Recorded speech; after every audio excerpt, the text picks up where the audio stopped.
Nahan luhugi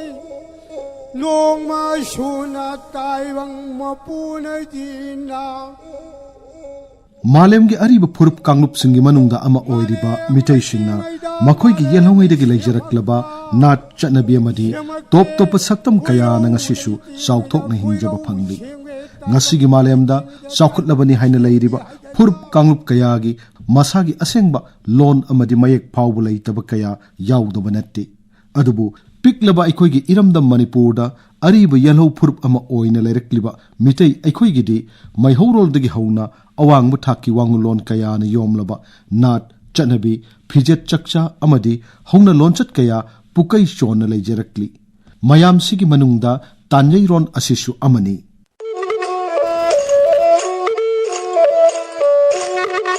akaknaba matam siamduna ayuk nungthil numidang ahing khaiduna mahausa lairembigi khudoldagi padam lauduna taibang lonchatpu matam naina silam sintha pangmada tauheiba tauheidaba pungja taklamliba chanarol asibu tanjairon kaui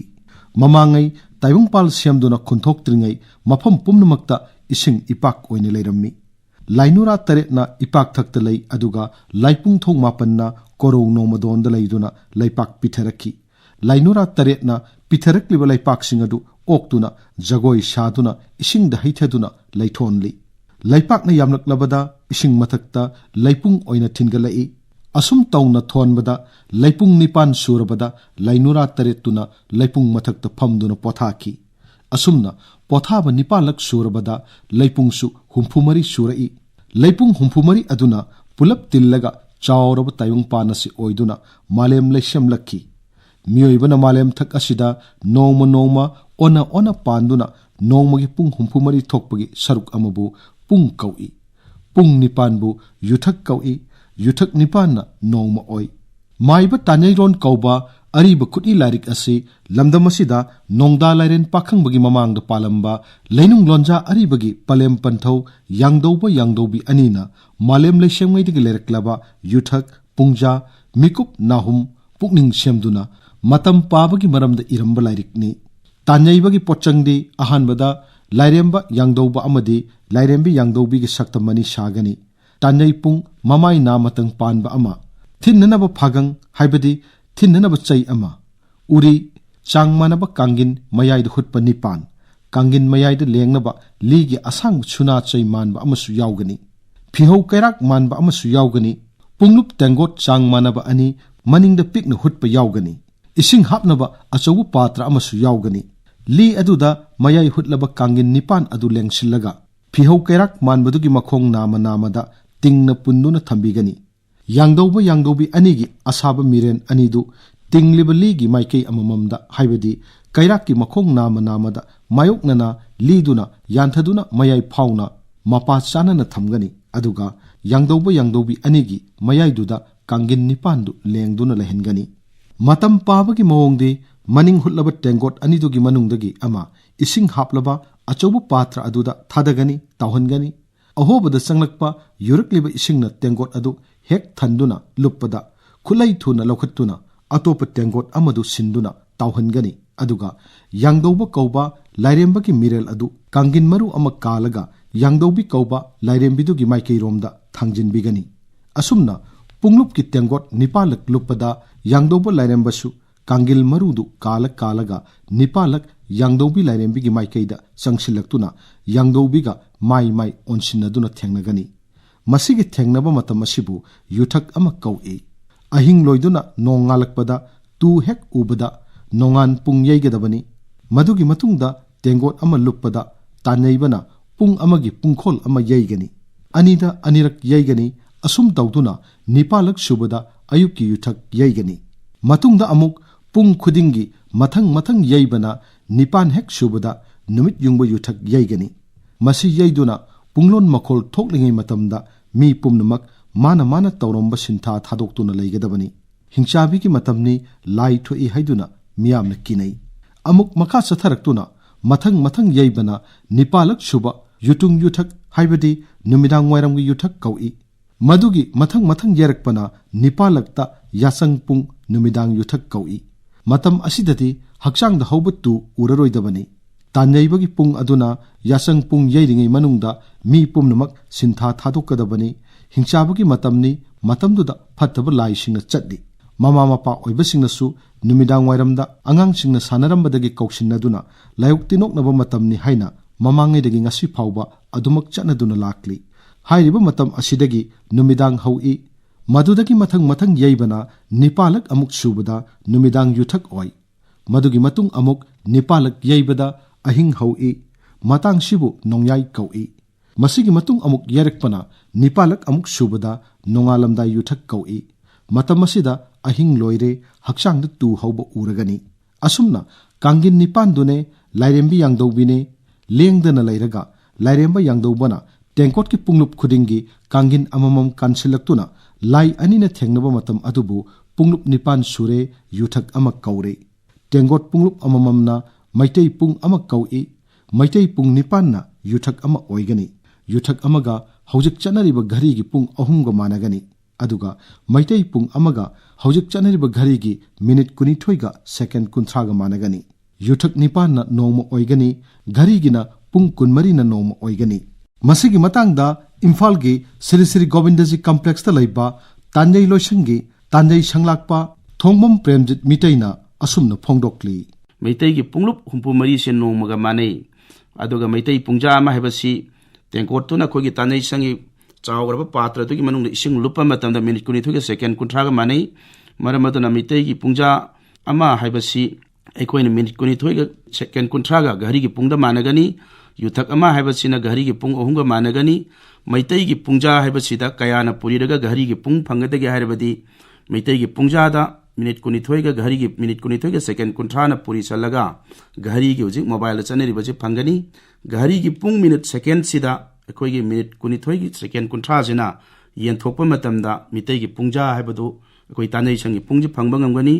yuthak ama haibasi gari gi pung ohunga manai yuthak ani haibasina gari gi pung taruka manai yuthak ahum haibasina gari gi pung mapan ga manai yuthak mari haibasina gari gi pung tarani thoiga manai maramasina aikoi masi karam tawna puthoroklibono hairabadi gari gi pung kun mari da maitai gi punglup humpu mari na yenthoga madda gari gi hour minute second chadokpa matamda aikoi minute kuni thoiga second kunthraga manai nongan pungdagi yuthak anida numit yungba matungi yuthak anina yasang pung yaigani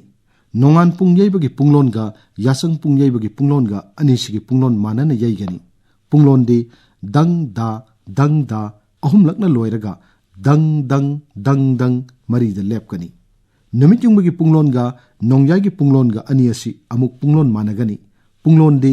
dang ani da handoklaga kunthani thoigi lombada dang asina loigani asumna isingda makhul ama hotpa tengot ama thadaduna tengot na lupada sariba pung masing kunthani thoi haibadi yuthak marina ahing ama aduga kunthani thoi amana nungthil punna punglup humpu mari haibadi yuthak nipanna nongma sariba asida ningtham punglupta ising kangan ama lokthokpa aduga kalen punglupta ising kangan ama hapchinba asumna thasu thapunggi semduna ahing nungthilda nipa ahumna pung puduna pung yaye chai anina punglup khudingi pung thogal tawriba thilliba mafam adubuna konungi tanjai sang kaui aduga pung pabagi khulai lairembi iratuna thamliba mafam dubu amaiba tal loisang kaui mamangaidadi amaiba tal loisang asigi pungsingda laipaki lining sintha pumba chanarami tengot punglup nipana yuthak nipana nongma tare na sayol marina thabum tarani thoina kum sahi ama haina chawyengda paduna yelongidagi matam kum paba chanaduna lakli hena kupthana nainaduna haibadi lainuna taretna numit taretni gi saktam aduga laipung thong mapanna graha mapan gi saktam oiraga mahausa gi khongchatpu kupna nainaduna prakitibu sakpal thong oina puthoktuna maite scholar singna tharonaba tatnaba thasi maikei tharuk kumbi kalena singba akupa kanglon kaya nainaduna puthoktuna aikhoigi lan oina ningthau chahi amadi maiba tanairon hairiba larik singa sida iduna leiri hiram asigi matangda Sri Sri Govindaji complex ta leiba tanai loisangi tanai hanjaba shobam budaluwangna asumna hai Kristagi mamang lesing ahung ka sanigi mamang lomdagi adugi mangoinana aikhoigi lamdamsida tharon naba थाजतलोंदा अदुम यावदुन लेरमे हाइबदुगी चपचाबा थाइनगी खुई खरदंग थमजरी लाइगी पुंगलुप्ती हुंबुद्रानी थोइने लाइगी नोंगदा पुंग हुंद्रानी थोइने ओय हाइबनी lining थौ हनबा मोंगबा हनबा सखाबा खमलांगबा नाकल्लबा मुवानिंग थौ lining थौ तरुक मंगना पुंग तरुक पुग्रे पुंग उम्पु तरुकता मंगा इहौरे अदुगी मतुंगदा फमदौ अपानबा लाइ मंगा मकना पुंगलुप मंगा अमसु पुग्रे पुंग हुंफुमाथोइदा मंगाइरे मपानददी नोंगमदा पुंग हुंफुमरी ओइना चनै मसिना उमंगलाइ सरोय हुंफुमाथोइ हाइबने assume तौना मनुंगदा लाइना पुंग हुंबद्रानी थोइ चतुना लइये लाइसोन ओइनेये मी पोंगी पुंगलुपना अमने मनुंगदा पुखिबा पुंगबुदी कनानसु खंगदिये मीगी पुंग हुंफुमाथोइबु हुंफुमरी थोकना खाइदोक्तुना चटपदगी अहेनबा सही अहुम सुबदा था अमा हेले नुमित थादी लेंगदे चप लेपे असुमना थाइनगी अरीब लोंद इरमीबा वाइवतासिंग असदी हौजिकी अनौब मतमदा हंतोकपदा यामना वाना थोकनी मरमसिना अनौबा मॉडर्न ओइबा मवोंगदा अखोइना थारोनबसे करमना पुथोकपगे हाइबा तारगदी नुमित कौबा ग्रह से एस्ट्रोलॉजी दा नुमित से अखोइना ग्रह ओइना अदुम चलहल्ली पृथ्वीना चप लेपगा लेहल्लगा नुमित पु ओइना चलहनबनिना नुमितना राशि कालुप अमदा लैरिङैदा लोइदाम थाजतकी थासी अनि लोइबगी पुंगफम करिबुमा फंगबा मतमदा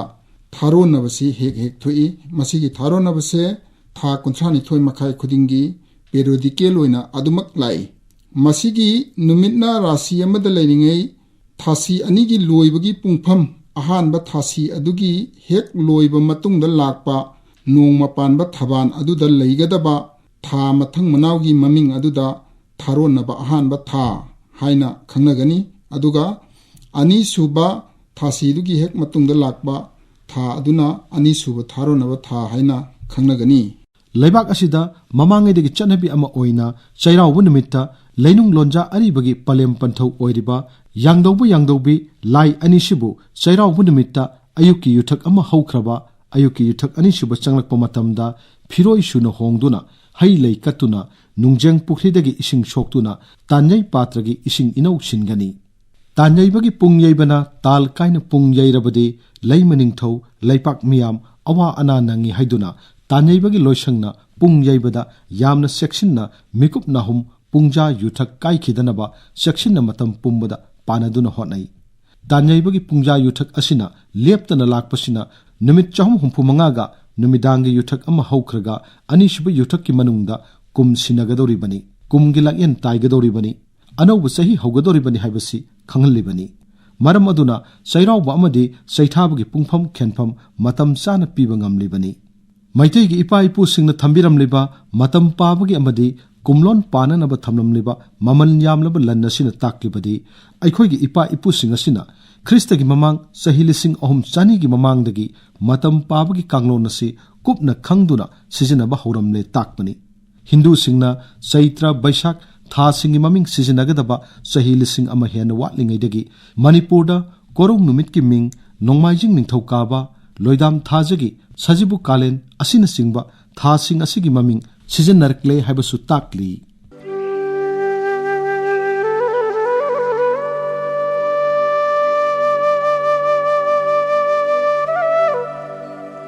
matang asida akasbani imphal-gi pau kangbuna puthokpa akhanaba thoram mitai-gi ariba matam pabagi kanglon tanyairon matang asida loijare thorom asiga aiba thokchom jogendrajit news editor thorom puthokpa gin gangte AD news lanthok sakhiba ngangom kiran